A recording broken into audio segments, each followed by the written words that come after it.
ধনসিঁড়ি YouTube channel থেকে আপনাদের সবাইকে শুভেচ্ছা জানাচ্ছি। আমি নাসির আহমেদ কাবুল। আজ পাঠ করব জিম করবেটের গল্প আনুগত্য। ডাক গাড়িটা যত জোরে সম্ভব ঘন্টায় 30 মাইল হিসেবে ছুটছিল। স্থানটি আমার পরিচিত। নতুন ওঠা সূর্য মাইলের পর মাইল ধরে ক্ষেতের উপর ঝকঝক করছিল। মাঠে মাঠে লোকরা সোনালি গমের ফসল কাটছিল। সেটা এপ্রিল মাস।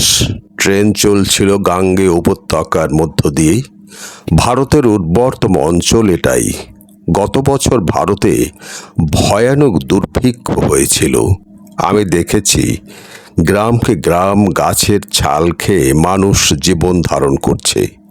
পোড়া মাঠের বুক থেকে অসীম কষ্টে অতি ছোট ছোট ঘাসের বিচি খুঁটে তুলে কিংবা ফসল ফলাতে পারে না এমন পোড়া জমিতে বুনো কুল সংগ্রহ করে বাঁচবার চেষ্টা করছে।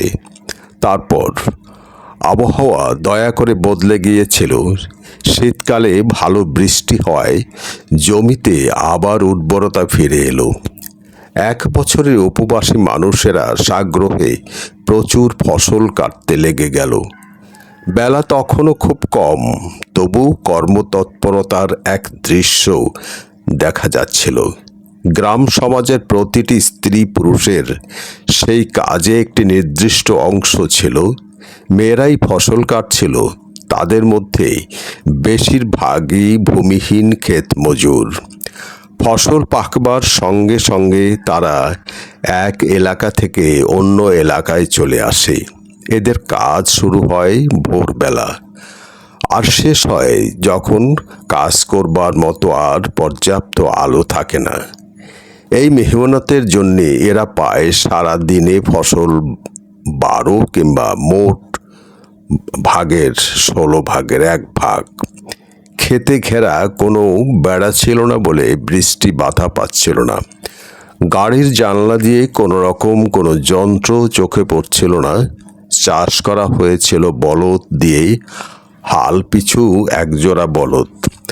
ফসল কাটা হচ্ছিল 1 হাত লম্বা আর বাঁকা ফলাওয়ালা কাস্তে দিয়ে। খড় পাকিয়ে তা দিয়ে জড়িয়ে বাঁধা ফসলের আঁটিগুলোকে খামারে নিয়ে যাওয়া হচ্ছিল কাঠের চাকাওয়ালা বলদের টানা গাড়িতে করে। খামারের মেঝেটা গোবর দিয়ে লেপা। সেখানে বলদেরা মাড়িয়ে শস্যগুলিকে আলাদা করছে।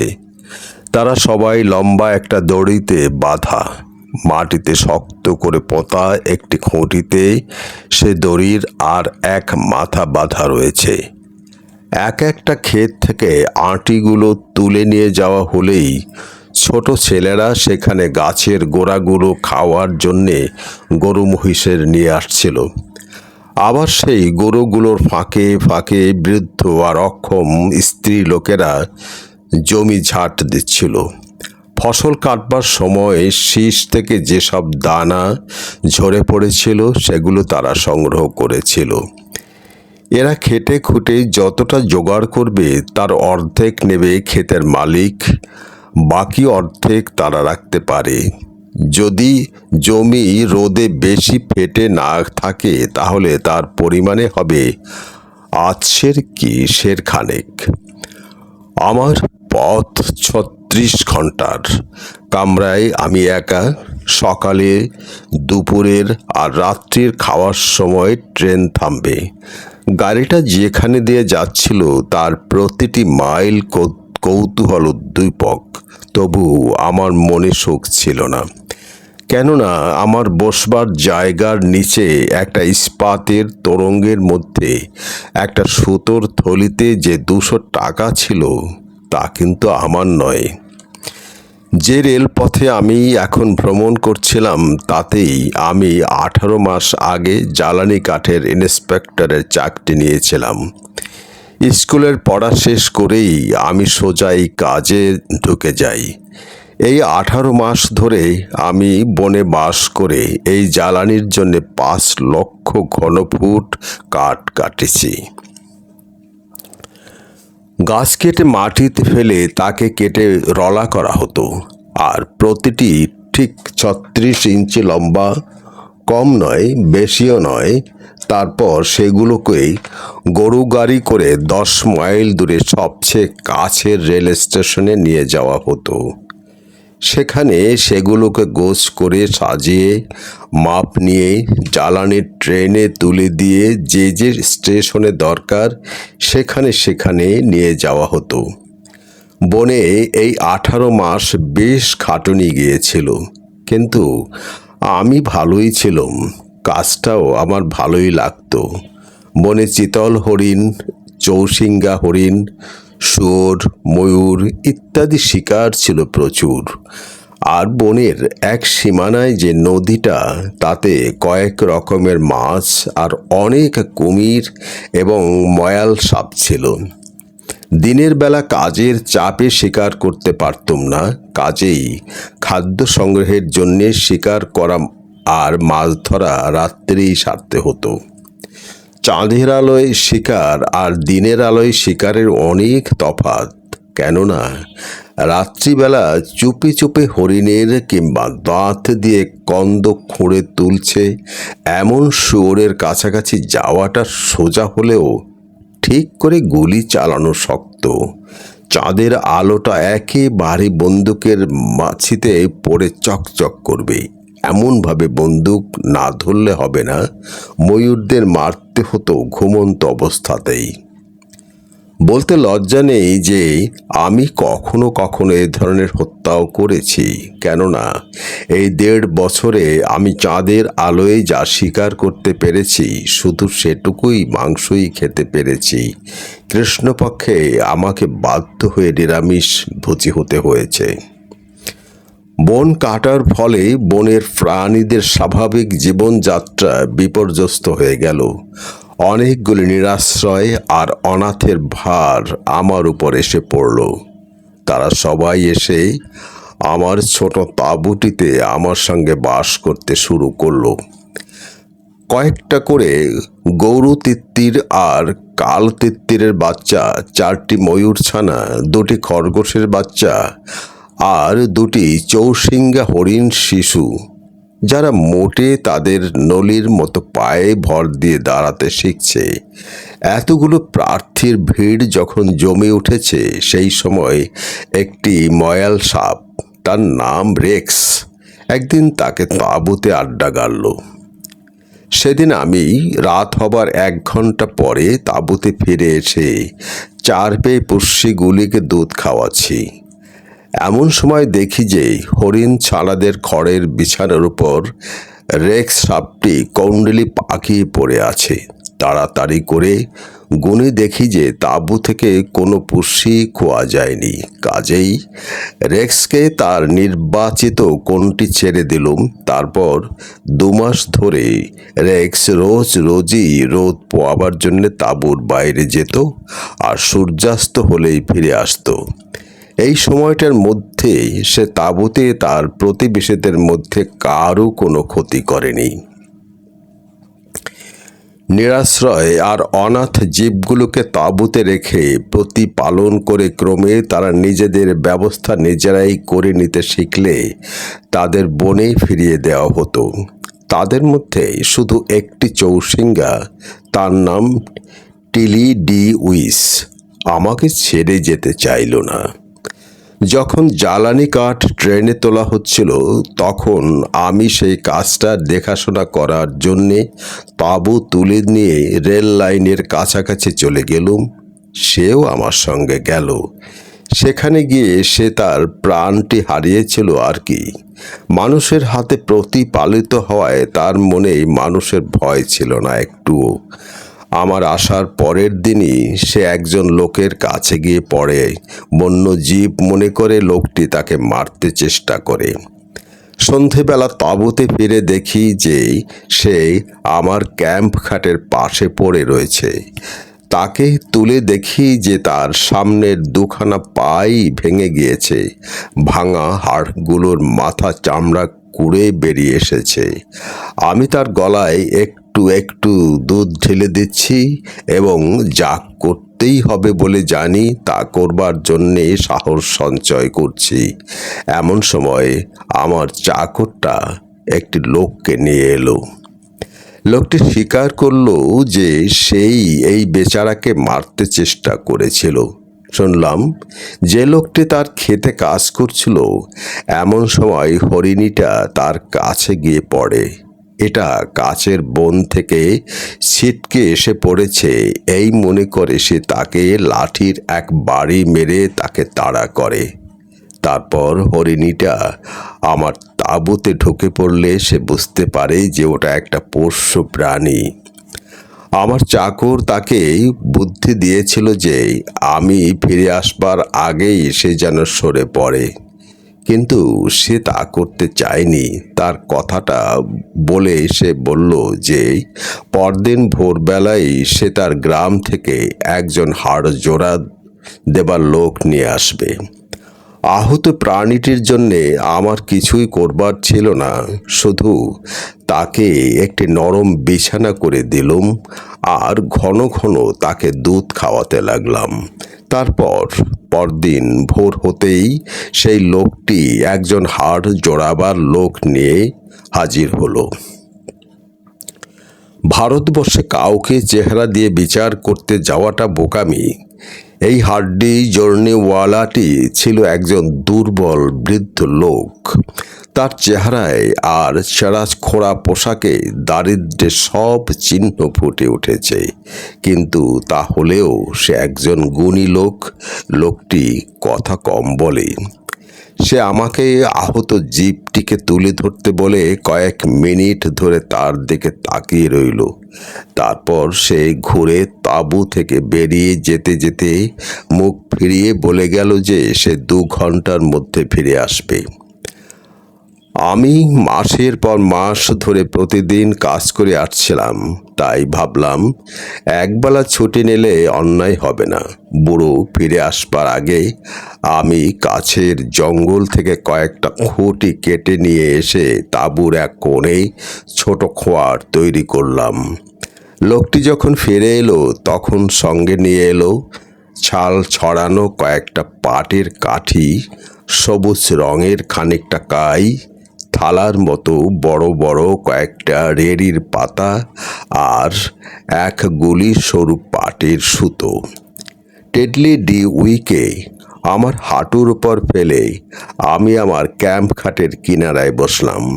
তার দেহের ভারের কতকটা তার পিছনের 2 পায়ের উপর আর কতকটা আমার হাঁটুর উপর রইল। তার সামনে মাটিতে সেই বুড়ো তার সব জঞ্জাল হাতের কাছে নিয়ে বসল। সামনে 2 পায়ের হাড়ি হাঁটুর আর ছোট্ট খুরের মাঝামাঝি জায়গায় কেটে গিয়েছিল, আর 2 পায়ে আলগা অংশ মুচড়ে পাকিয়ে গিয়েছিল। বুড়ো খুব সন্তর্পণে পাখগুলি খুলে হাঁটু থেকে খুর পর্যন্ত সবটাতেই সেই সবুজ রঙের ঘন কাইটা লেপে সেটাকে ধরে রাখবার জন্যে তার উপর ফালি ফালি রেড়ির পাতা বিছিয়ে পাটের সুতো দিয়ে সেগুলোকে পায়ের সঙ্গে বেঁধে দিয়ে গেল। পরদিন সকালবেলা পাট কাঠি বেঁধে তৈরি করা বন্ধ ফলক নিয়ে সে ফিরে এলো। সেগুলো পায়ে লাগানো হয়ে গেলে টেডলি ডি উইংস তার হাঁটু মুড়ে খুর মাটিতে ঠেকাতে পারল। বন্ধ ফলক থেকে খুর 2 ইঞ্চি খানেক বেরিয়েছিল। হাড় জোড়াবার জন্যে পারিশ্রমিক হলো 1 টাকা, আর ওষুধটার মাল মশলার এবং সুতোর গুলি বাজারে কিনতে গিয়েছিল 2 আনা। যতদিন না বন্ধ ফলকগুলো ভোলা হয় এবং হরিণ শিশুটি আবার লাফিয়ে বেড়াতে পারল, ততদিন ওই বৃদ্ধ তার পারিশ্রমিক নেয়নি। আমি কৃতজ্ঞ হয়ে তাকে যে সামান্য উপহার দিতে চাইলাম তাও সে নেয়নি। আমার কাজের প্রতিটি দিন আমার ভালো লাগতো। সে কাজ এখন শেষ হয়ে গিয়েছিল। যে টাকা আমি খরচ করেছিলাম তার হিসেব দিতে আমি সদর দপ্তরে যাচ্ছিলাম। নতুন চাকরি খুঁজতে হবে এই ভয়ও ছিল, কেননা সব ইঞ্জিনগুলোকেই কয়লা পোড়ানো ইঞ্জিনে পরিণত করা হয়ে গিয়েছিল বলে জ্বালানি কাঠের আর দরকার ছিল না। আমার খাতাপত্র সব একে একে ঠিকঠাক ছিল এবং আমি বুঝতে পারছিলাম যে আমি ভালোভাবেই কাজটি করেছি, কেননা যে কাজে 2 বছর লাগবে বলে ধরা হয়েছিল তা আমি 18 মাসে শেষ করেছিলাম। তবু যে স্বস্তি পাচ্ছিলাম না তার কারণ হলো তোরঙ্গের ওই টাকার থলিটা। আমার গন্তব্যস্থান সমস্তিপুরে পৌঁছবার সকাল 9টার সময় মালপত্র ওয়েটিং রুমে রেখে আমি খাতাপত্র আর 200 টাকার থলিটা নিয়ে আমার ডিপার্টমেন্টের কর্তার অফিসে গেলাম। সেখানে একটি জাগালো চেহারার দারোয়ান বলল যে তার মনি ব্যস্ত আছেন, আমাকে কিছুটা সময় বসতে হবে। খোলা বারান্দাটা তখন তেতে উঠেছে। যতই সময় যেতে লাগলো আমার মন ততই চঞ্চল হয়ে উঠতে লাগলো। রেলের একজন পুরনো লোক আমাকে খাতাগুলি লিখতে সাহায্য করেছিল। সে বলেছিল যে আমি যদি সেল করা হিসেব দাখিল করেও স্বীকার করি যে আমার হাতে বাড়তি 200 টাকা আছে, সেটা স্বীকার করবার ইচ্ছে আমার পুরোপুরি ছিল, তাহলে আমি ভয়ানক মুশকিলে পড়ে যাব। শেষে দরজাটা খুলে গেল এবং অত্যন্ত বিব্রত চেহারার একটি লোক বেরিয়ে এলো। দারোয়ান দরজাটা বন্ধ করতে পারার আগেই ঘরের ভিতর থেকে একটা গলা হুঙ্কার দিয়ে আমাকে ভিতরে আসতে বলল। বেঙ্গল অ্যান্ড নর্থ ওয়েস্টার্ন রেলওয়ের লোকোমোটিভ ডিপার্টমেন্টের কর্তা রাইস সাহেবের ওজনখানা ঠিক 3.25 মনেরও বেশি। গলার আওয়াজটা ছিল তার অধীন লোকেদের বুক কাঁপানো, আর হৃদয়টি ছিল অত্যন্ত উঁচু দরের। আমাকে বসতে হুকুম করেই আমার খাতাপত্র টেনে নিয়ে একজন কেরানিকে ডেকে তিনি যত্ন সহকারে আমার হিসেবের সঙ্গে যে যে স্টেশনে কাঠ পাঠানো হয়েছিল তাদের হিসেব মিলিয়ে দেখলেন। তারপর তিনি বললেন আমার চাকরি আর থাকবে না বলে তিনি দুঃখ প্রকাশ করলেন, আর আজই কিছুক্ষণ বাদে আমাকে ছাঁটাইয়ের হুকুমটা পাঠিয়ে দেওয়া হবে। এভাবেই তিনি জানালেন যে সাক্ষাৎকারের শেষ হয়েছে। টুপিটা তুলে আমি চলে আসবার উপক্রম করতেই তিনি আমাকে ডেকে বললেন যে টেবিলে রাখা একটা টাকার থলির সঙ্গে নিয়ে যেতে আমি ভুলে গেছি। টাকার থলিটা রেখে বেশ বেরিয়ে আসতে পারবো, এই কথাটা ভাবা আমার একটা বোকামি হয়েছিল, কিন্তু রায় যখন আমাকে ডাকলেন তখন আমি ঠিক তাই করবার চেষ্টা করছিলাম। আমি টেবিলে ফিরে গিয়ে তাকে বললাম যে টাকাটা রেল কোম্পানিরই টাকা, আর আমার খাতায় ওটাকে কিভাবে দেখাবো তা ঠিক করতে না পেরে আমি টাকাটা নিয়ে তার কাছে এসেছি। রাইস বললেন আপনার খাতাপত্র তত মিল করা আছে যত, যদি সেগুলো জাল না হয় তাহলে এর মানে কি তা আমি জানতে চাই। হেড ক্লার্ক তেওয়ারি এক ট্রেতে ভর্তি কাগজপত্র নিয়ে এসে ঘরে পড়ছিলেন। আমি যখন রায়কে নিম্নলিখিত কৈফিয়ত দিচ্ছিলাম তখন তিনি রাইসের চেয়ারের পিছনে দাঁড়িয়ে তার সহানুভূতি ভরা চোখ দুটি দিয়ে আমাকে উৎসাহিত করতে লাগলেন। আমার কাজ যখন শেষ হয়ে আসছিল তখন এক রাত্রিতে 15 জন গারোয়ান আমার কাছে এলো। তারা বন থেকে কাঠ নিয়ে রেল লাইনের কাছে পৌঁছে দেবার কাজ করছিল। তারা বলল যে ফসল কাটবার জন্য এক্ষুনি তাদের গ্রামে ফিরে যেতে হবে বলে জোর তাগাদা এসেছে। তাদের গাড়িতে করে নেওয়া কাঠ নানা জায়গায় ছড়ানো ছিল, সেসব গাদা করে মাপ নিতে কয়েকটা দিন কেটে যাবে। তাই তারা আমাকে তাদের পাওনার মোটামুটি হিসেব করে দিতে বলল, কেননা সেই রাত্রেই তাদের রওনা হয়ে যাওয়াটা একান্ত দরকার ছিল। রাত ছিল অন্ধকার, আমার পক্ষে কাঠের মাপ হিসেব করা তখন নিতান্তই অসম্ভব। তাই বললাম যে আমি তাদের দেওয়া হিসাবে মেনে নেব। 2 ঘন্টার মধ্যে তারা ফিরে এলো। টাকা দেবার কয়েক মিনিটের মধ্যেই রাত্রির অন্ধকারে তাদের গাড়ি চলে যাবার কোচ কোচ শব্দ শুনতে পেলাম। আমার কাছে তারা তাদের ঠিকানা রেখে যায়নি। কয়েক সপ্তাহ বাদে কাঠগুলো গাদা করে সাজিয়ে মেপে দেখা গেল যে তাদের পাওনার হিসেব 200 টাকা কম ধরেছিল।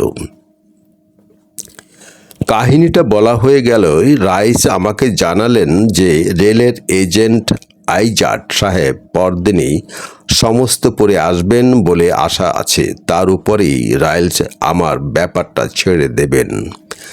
ভারতের সবচেয়ে উন্নতশীল 3টি রেলপথের সর্বময় কর্তা আইজাট পরদিন সকালবেলা এসে পৌঁছলেন।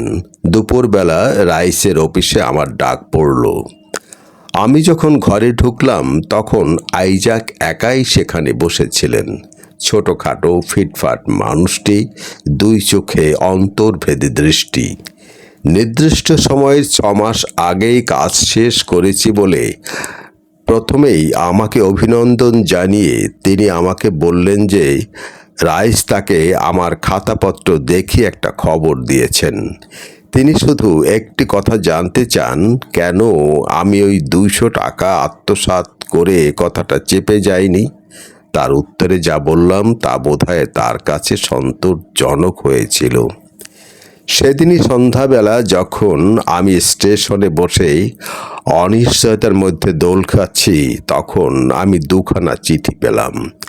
একখানাতে রেলকর্মীদের বিধবা ও অনাথ শিশুদের ভাণ্ডারে আমি 200 টাকা দান করেছি বলে তেওয়াজি ধন্যবাদ জানিয়েছেন, কেননা তিনি সেই ভাণ্ডারের অবৈতনিক সম্পাদক। অপর চিঠিখানা লিখেছেন আইজাট। তাতে তিনি জানিয়েছেন যে আমাকে চাকরিতে রাখা হলো, আমি যেন কাজের নির্দেশের জন্যে রাইসের কাছে হাজির হই। এরপর 1 বছর ধরে ওই রেলপথের এদিকে ওদিকে নানা ধরনের কাজে ঘুরে বেড়ালাম। কখনো বা কয়লার খরচ সম্বন্ধে তেলা দেওয়ার জন্যে ইঞ্জিনের পাদানিতে চেপে ঘুরেছি।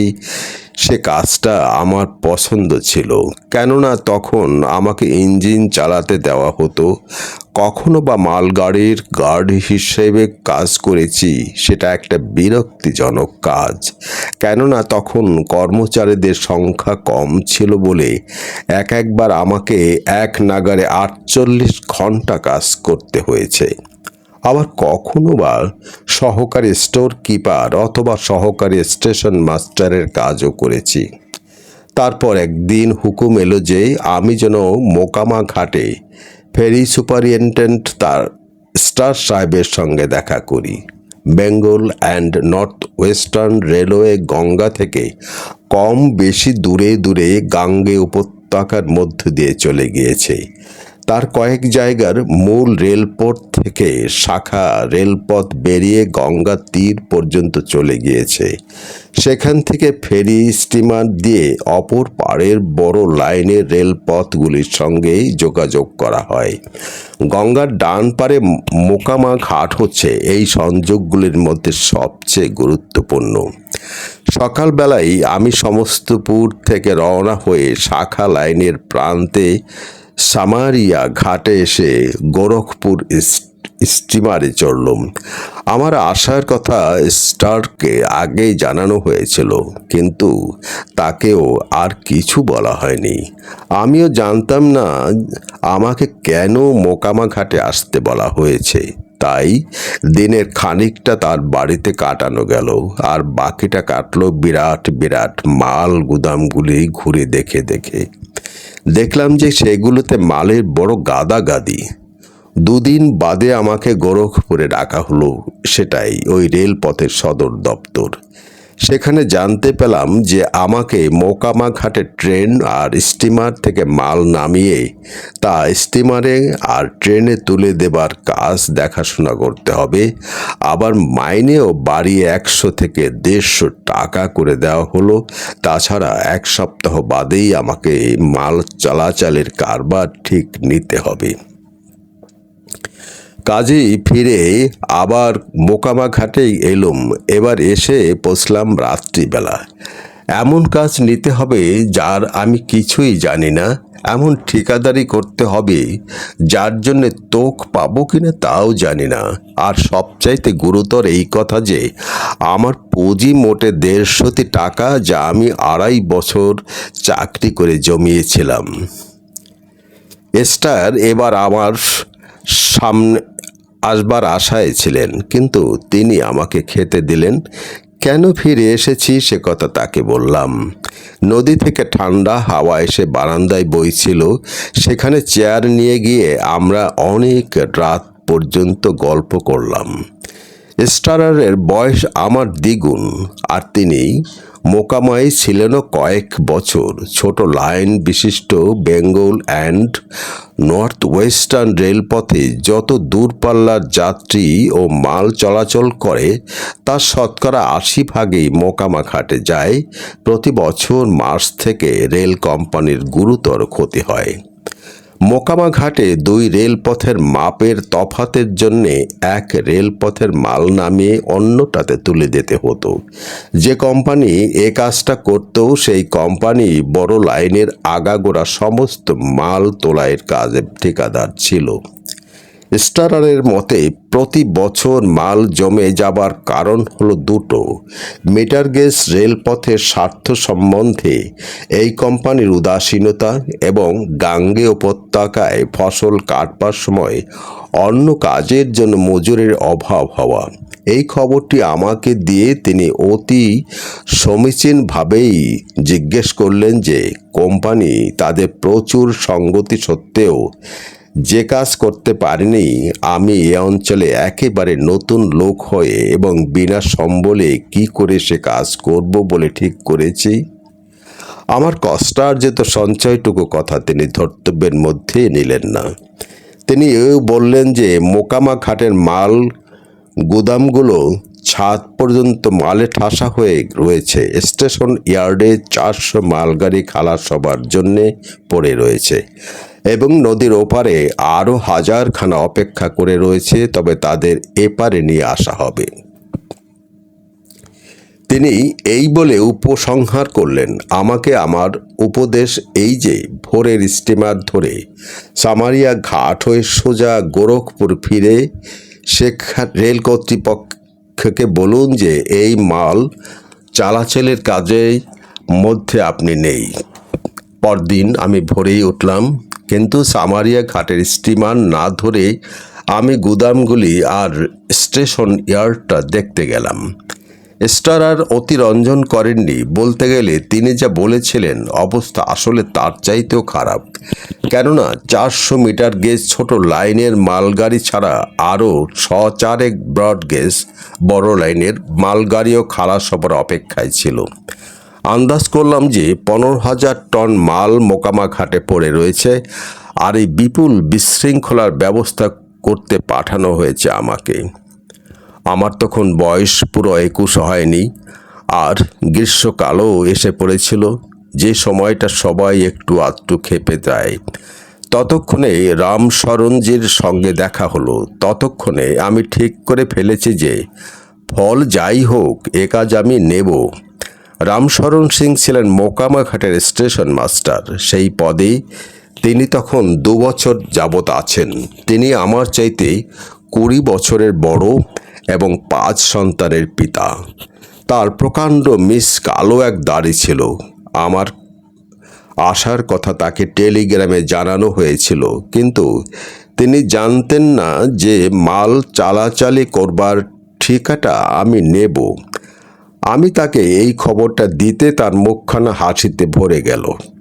তিনি বললেন, ভালোই হলো স্যার, খুব ভালো হলো, আমরা ঠিক চালিয়ে নেব। ওই আমরা শব্দটি শুনে আমি তাকে ভালোবেসে ফেললাম।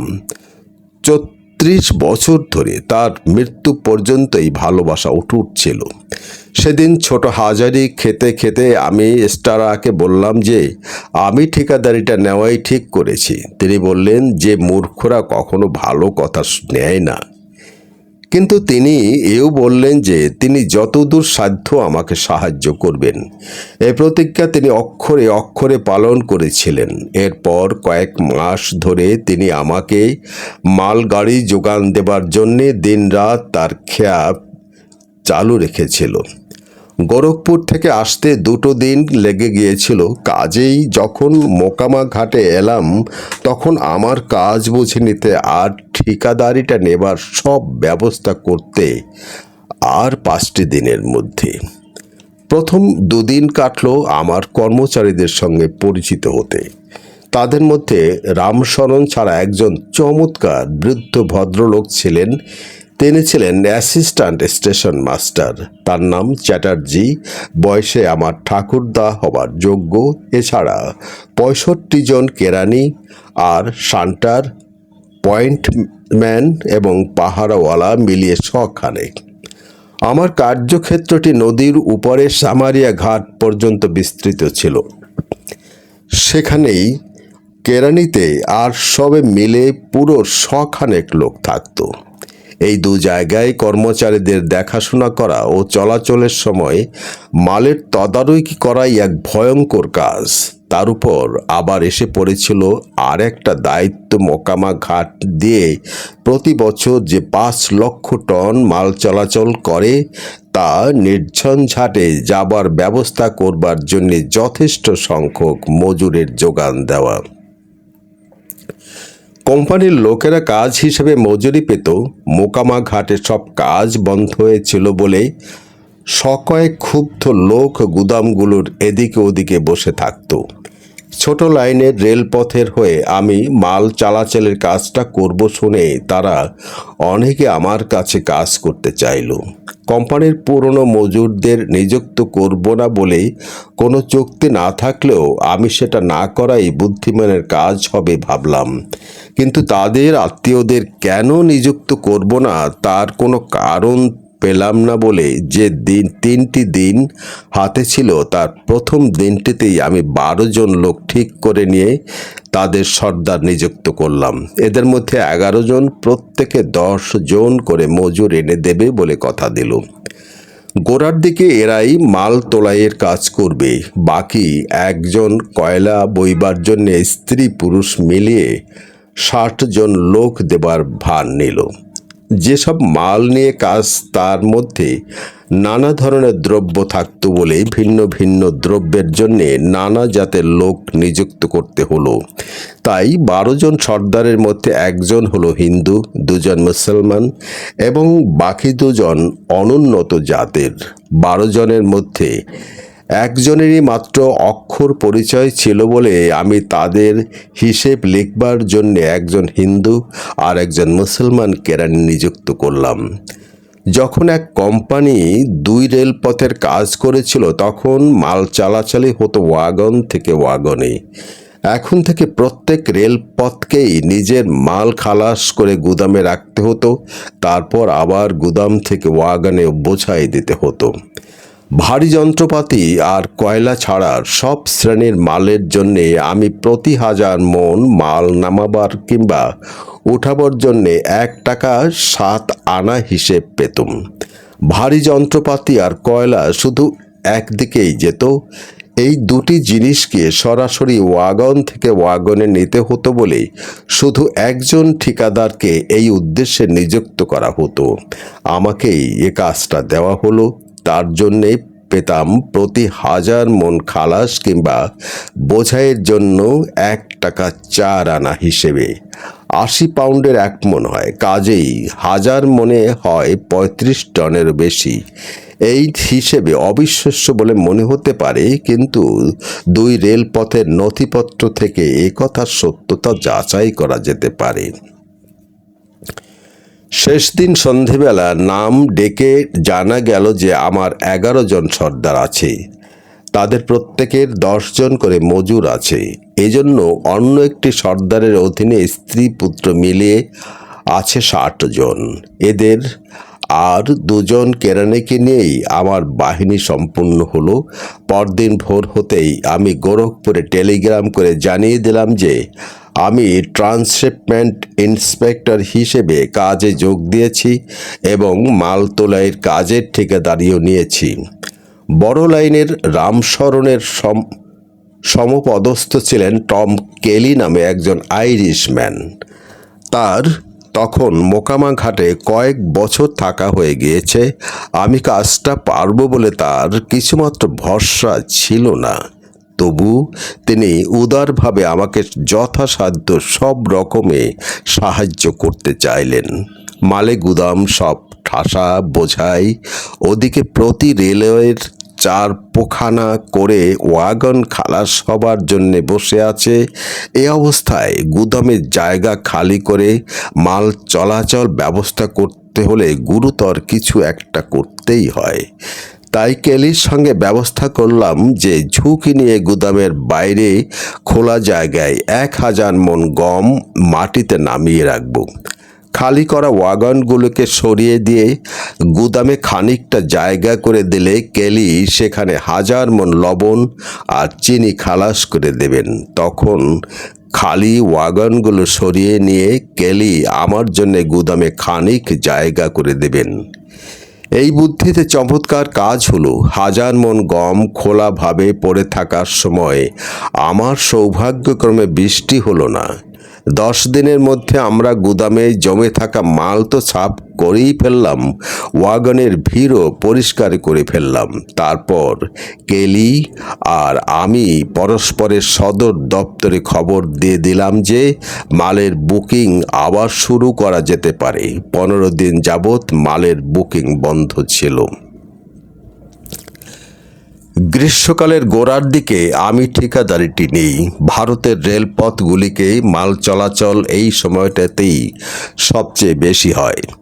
বুকিং খোলার সঙ্গে সঙ্গে Bengal and north western railway থেকে এবং বড় লাইন থেকে অবিরাম মাল এসে পড়তে লাগলো মোকামা ঘাটে। যে হারে আমাকে ঠিকা দেওয়া হয়েছিল ভারতে সেটা ছিল নিম্নতম হার। আমার মজুরদের ঠিক রাখতে হলে তাদের সংখ্যা যতদূর সম্ভব কম রাখতে হবে আর তাদের দিয়ে কঠিন পরিশ্রম করাতে হবে। তাহলেই এরা এই ধরনের কাজে অন্য মজুররা যা পায় তার সমান কিংবা হয়তো একটু বেশিও পেতে পারে। মোকামা ঘাটে সব মজুরি দেওয়া হতো কাজের পরিমাণ অনুসারে। প্রথম সপ্তাহের শেষে আমার লোকরা আর আমি মহা আনন্দিত হয়ে গেলাম যে অন্তত কাগজে পত্রে দেখা যাচ্ছে যে কোম্পানির লোকেরা যা পেত এরা তার 1.5 গুণ করে রোজগার করছে। আমাকে ঠিকাদারি দেবার সময় কথা হয়েছিল যে আমাকে রেল কোম্পানির হপ্তায় হপ্তায় টাকা দেবে, তাই আমিও মজুরদের সেইভাবে টাকা দেব বলে কথা দিয়েছিলাম। কিন্তু কথা দেবার সময় রেল কোম্পানির খেয়াল ছিল না যে ঠিকাদার বদল হবার দরুন তাদের হিসেব পরীক্ষা বিভাগে যেসব জটিলতা সৃষ্টি হবে তা কাটতে অনেক সময় লাগবে। রেল কোম্পানির কাছে একটা তুচ্ছ ব্যাপার, কিন্তু আমার পক্ষে মোটেই তা নয়। মোকামা ঘাটে যখন আসি তখন আমার মোট পুঁজি ছিল 150 টাকা। দুনিয়ায় এমন কেউ ছিল না যার কাছে ধার চাইতে পারি। কাজেই রেল কোম্পানি আমাকে টাকা না দিলে আমি আমার লোকদের টাকা দিতে পারবো না। এই কাহিনীর নাম দিয়েছি আনুগত্য। মোকামা ঘাটে প্রথম 3 মাসে শুধু আমার মজুরদের থেকে নয়, রেল কোম্পানিদের যে পরিমাণ আনুগত্য পেয়েছিলাম আমার মনে হয় না যে কখনো তার চাইতে বেশি পাওয়া সম্ভব। মানুষ কখনো এর চাইতে বেশি খেটেছে বলেও আমার মনে হয় না। সপ্তাহের 7টা দিনই কাজ শুরু হতো ভোর 4টের সময় আর একটানা চলতো রাত 8টা পর্যন্ত। মাল পরীক্ষা করা আর মিলিয়ে দেখার ভার যে কেরানির উপর ছিল। তারা বিভিন্ন সময়ে খেতে যেত যাতে কাজ কখনো থেমে না থাকে। মজুরদের খাবার তাদের বাড়ির স্ত্রী লোকেরা নিয়ে আসতো, তারা গুদামে বসেই তা খেয়ে নিত। সেকালে না ছিল ট্রেড ইউনিয়ন, না ছিল দাসত্ব, না ছিল দাসদের নির্যাতন। প্রত্যেকেরই ইচ্ছামতো যতটুকু কিংবা যত বেশি কাজ করবার স্বাধীনতা ছিল। প্রত্যেকেই সুখে এবং সানন্দে সে কাজ করত। কেননা যে প্রেরণা না থাকলে লোকে ভালো করে কাজ করতে পারে না, তা তাদের থাকতই। তা সেটা পরিবারের জন্য একটু ভালো খাওয়া আর কাপড় জোটানোই হোক, অথবা অকেজো বলদটার বদলে একটা নতুন বলদ কেনাই হোক, কিংবা দেনা শোধই করাই হোক। লোকজনের কাজ থাকলেও রামশরণের আর আমার কাজ শেষ হতো না।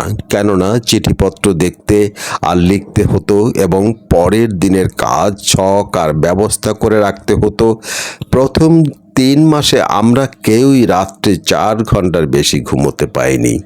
আমার বয়স ছিল 21 আর আমি ছিলাম লোহার মতো শক্ত, কিন্তু রামশরণ ছিলেন আমার চেয়ে 20 বছরের বড় এবং কমজোরি। 3 মাসে তার সাচ্ছের ওজন কমে গেল, কিন্তু তার ফুর্তি একটুও কমল না। টাকার অভাবের জন্যে সর্বদাই উদ্বেগ ভোগ করতাম। শেষে যখন সপ্তাহের পর সপ্তাহ কেটে যেতে লাগলো, সেই উদ্বেগটা তখন একটানা একটা বীভৎস বিভীষিকায় পরিণত হলো। প্রথমে সর্দাররা, তারপর মজুরেরা তাদের সস্তা দামে আর দেখলে দয়া হয় এমন গয়না একে একে বাঁধা ছিল। তারপর তাদের ধার পাওয়া বন্ধ ছিল। ব্যাপারটাকে আরও খারাপ করে তুলল আগেকার কোম্পানির লোকেরা। তাদের চাইতে আমার লোকেরা বেশি রোজগার করছে বলে তারা হিংসায় জ্বলছিল। এখন তারা আমার লোকদের ঠাট্টা করতে লাগলো। কয়েকবার খুব অল্পের জন্যেই বিশ্রী ঘটনা হতে বেঁচে গেল। কেননা প্রায় না খেয়ে থেকেও আমার লোকের আনুগত্য হারায়নি। কেউ কেউ যদি বা এমন একটু সামান্য ইঙ্গিত করত যে আমি তাদের বোকা বুঝিয়ে আমার কাজ লাগিয়ে দিয়েছি এবং তারা কখনো তাদের রোজগারের একটি পয়সাও মুখ দেখতে পাবে না, তাহলে তারা তার সঙ্গে মারামারি করতে প্রস্তুত ছিল। সে বছর বর্ষা আসতে দেরি হচ্ছিল। অদৃশ্য কোনো হাঁপুড় থেকে হাওয়া পেয়েই বোধহয় আকাশের লাল গোলাটা প্রাণ অতিষ্ঠ করে তুলেছিল। সুদীর্ঘ এক ক্লান্তিকর দিনের শেষে সামারিয়া ঘাট থেকে এক টেলিগ্রাম এলো যে একখানা ইঞ্জিন উল্টে গিয়েছে। গঙ্গা পার হয়ে মোকামা ঘাটে ওয়াগান নিয়ে আসে যেসব বড় নৌকো, সেগুলোকে যোগান আসে যে লাইন দিয়ে, সেই লাইনেই এই কাণ্ড ঘটেছে।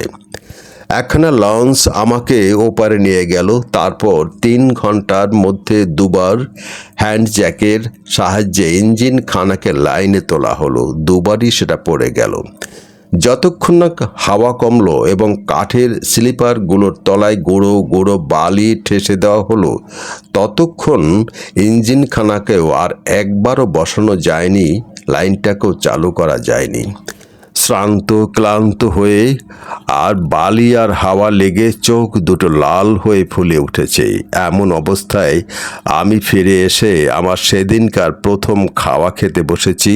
অমনি আমার 12 জন সর্দার লাইন করে ঘরে ঢুকে পড়ল। কিন্তু আমার চাকর আমার সামনে একখানা প্লেট রাখছে দেখে তারা ভারতীয়দের সহজাত ভদ্রতা দেখিয়ে আবার লাইন করে বেরিয়ে গেল। তারপর আমি আবার বড় হাজরি খেতে খেতে শুনতে পেলাম যে বারান্দায় এই রকম কথাবার্তা চলছে। একজন সর্দার বলছে, সাহেবের সামনে যে প্লেটটা রাখলে তাতে কি ছিল? চাকরটি বলছে, একখানা চাপাটি আর একটু ডাল। সর্দার বলল, শুধু একখানা চাপাটি আর একটু ডাল কেন? চাকর বলল, আর বেশি কেনবার পয়সা নেই যে। একজন সর্দার বলল, সাহেব আর কি খেয়েছেন? আমার চাকর বলল, কিচ্ছু না। খানিকক্ষণ সব চুপ। তারপর একজন সর্দার গলা শোনা গেল। সে সকলের চেয়ে বয়সে বড়, যাতে মুসলমান। তার সমস্ত দাড়ি হেনাই রঙে রাঙানো। সে বললে, বাড়ি যাও, আমি রইলুম, সাহেবের সঙ্গে কথা বলবো। চাকর খালি প্লেটখানা সরিয়ে নিয়ে গেলে বুড়ো সর্দারটি ঘরে আসবার অনুমতি চাইল। আমার সামনে দাঁড়িয়ে সে বলল, আমরা বলতে এসেছিলাম যে আমাদের পেট অনেক দিন ধরে খালি রয়েছে। কালকের পর আর কাজ করা আমাদের পক্ষে সম্ভব হবে না। কিন্তু এই রাত্রেই দেখলাম যে আপনার দশাও আমাদের মতোই খারাপ। আমরা তাহলে যতক্ষণ পরে না যাই ততক্ষণ কাজ করে যাব। সাহেব, আপনি তাহলে এখন আপনার অনুমতি হলে বিদায় হচ্ছি। আল্লাহর দোহাই আমাদের জন্য আপনি একটু কিছু করুন। কয়েক সপ্তাহ ধরে প্রতিদিন আমি গোরখপুরে সদর দপ্তরে টাকার জন্য আবেদন পাঠাচ্ছিলাম। তাতে এইটুকু মাত্র জবাব বের করতে পেরেছিলাম যে আমার বিলগুলির টাকা শিগগিরই দেবার ব্যবস্থা হচ্ছে। দাড়িওয়ালা সর্দারটি চলে যাবার পর আমি হেঁটে টেলিগ্রাম অফিসে গেলাম। আমার সারাদিনের কাজ সম্বন্ধে প্রতি রাত্রিতে যে রিপোর্ট দিতাম তার বাবুটি তখন সেটা তার করছিল। তার টেবিল থেকে একখানা ফর্ম নিয়ে তাকে বললাম, গোরখপুরে একটি জরুরি খবর দেওয়ার জন্যে লাইন পরিষ্কার করতে হবে। তখন মাঝরাত্রি পার হয়ে কয়েক মিনিট হয়েছে। এই বলে তার করলাম, ভোরের গাড়িতে 12,000 টাকা পাঠানো হয়েছে। একথা আগে না জানানো হলে কাল ঠিক দুপুরবেলা মোকামা ঘাটে কাজ বন্ধ হয়ে যাবে। তারটা পরে তার বাবুটি আমার দিকে মুখ তুললে বললেন, আমার যে ভাই এখন ওখানে ডিউটিতে আছে, আপনি অনুমতি দিলে আমি তাকে বলতে পারি যে সেই যেন সকালবেলা অফিস খোলা পর্যন্ত দেরি না করে এখনই টেলিগ্রামখানা দিয়ে দেয়। এর 10 ঘন্টা বাদে, যখন আমার চরম দাবির মেয়াদের আর 2 ঘন্টা বাকি, তখন দেখি যে ফিকে হলুদ রঙের একখানা খাম নিয়ে একজন তার পিয়ন আমার দিকে হন হন করে আসছে। সে মজুরদের যে দলেরই পাশ দিয়ে আসে তারাই কাজ পেলে তার পিছনে এক দৃষ্টি চেয়ে থাকে, কেননা রাত দুপুরে যে তার পাঠিয়েছিলাম তার মর্ম সবাই জানে। পিয়নটি আমার অফিসের বেয়ারার ছেলে। আমার টেলিগ্রাম পড়া হয়ে গেলে সে জিজ্ঞেস করলো খবর ভালো কি না। খবর ভালো একথা আমি বলতেই সে তীর বেগে ছুটল আর গুদামগুলির পাশ দিয়ে তার যাবার সঙ্গে সঙ্গে আনন্দের কোলাহল উঠতে লাগলো। পরদিন সকালের আগে টাকা এসে পৌঁছতে পারে না, কিন্তু সুদীর্ঘ মাসের পর মাস যারা অপেক্ষা করেছে এই কয়েক ঘন্টায় কি আর এসে যাবে? পরদিন এক বক্সি আমার অফিসে এসে দেখা দিলেন। তার সঙ্গে আমারই কয়েকজন লোক বাসে ঝুলিয়ে আর 2 জন পুলিশের পাহারার একটা লোহার সিন্দুক নিয়ে এলো। লোকটি হিন্দু, খুব ফুর্তিবাজ। তার দেহটি যতখানি লম্বা ততখানি চওড়া, আর তা থেকে ঘাম আর মজাদার কথা সমান তালে বেরোচ্ছে। লাল ফিতে দিয়ে তার কপালে একজোড়া চশমা বাঁধা নেই। এমন অবস্থায় আমি তাকে কখনো দেখিনি। আমার অফিসের মেঝেতে ধপ করে বসে পড়ে তিনি গলায় পরানো একটি সুতোয় টান দিয়ে দেহের কোনো গভীর অংশ থেকে একটি চাবি তুলে আনলেন। তা দিয়ে টাকার সিন্দুকটি খোলা হলো। তিনি তার ভিতর থেকে 12টি থলি তুলে বাইরে আনলেন। তার প্রতিটিতে আন করা নতুন 1000টি টাকা। একখানা টিকিট কেটে তিনি আমার দেওয়া রসিদটিকে সেটা এঁটে দিলেন। তারপর 2টি খরগোশ আরামে থাকতে পারে এমন একটি পকেটে হাত ডুবিয়ে তিনি একখানা খাম তুলে আনলেন। তাতে আমার 3 মাসের বাকি মাইনের বাবদ 450 টাকার নোট ছিল। যখন 12 জন সর্দারের প্রত্যেকের হাতে 1000 টাকার একটি তোড়া দিলাম, তখন যা আনন্দ পেলাম, টাকা দিয়ে এত আনন্দ আর কেউ কখনো পেয়েছে বলে মনে হয় না। আর এও মনে হয় যে টাকা পেয়ে তাদের মতো আনন্দ কেউ কখনো পায়নি। যে উৎকণ্ঠা প্রায় অসহনীয় হয়ে উঠেছিল, মোটা লোকটির আবির্ভাবে তা কেটে গেল। এমন একটা উপলক্ষে কিছু একটা করা উচিত, তাই বাকি দিনটা ছুটি বলে ঘোষণা করা হলো। 95 দিনের মধ্যে আমার লোকরা আর আমি এই প্রথম ছুটি উপভোগ করলাম। অন্যরা যে কি আরামে ছুটির কয়েক ঘন্টা কাটালো তা আমি জানি না। আমার বলতে লজ্জা নেই। গভীর আর শান্তিপূর্ণ নিদ্রায় তা কাটিয়ে দিলাম। 21 বছর ধরে আমার লোকেরা আর আমি মোকামা ঘাটে এই ঠিকাদারি করেছিলাম। এই সারা সময়টার মধ্যে এমনকি 1914 থেকে সালের প্রথম মহাযুদ্ধের সময় আমি যখন এখানে অনুপস্থিত থেকে ফ্রান্সে এবং ওয়াজিরিস্তানে ছিলাম, তখনও বেঙ্গল অ্যান্ড নর্থ ওয়েস্টার্ন রেলপথে প্রধান নির্গমন স্থল মোকামা ঘাটের মধ্য দিয়ে মালের প্রবাহ অবাধে চলেছিল।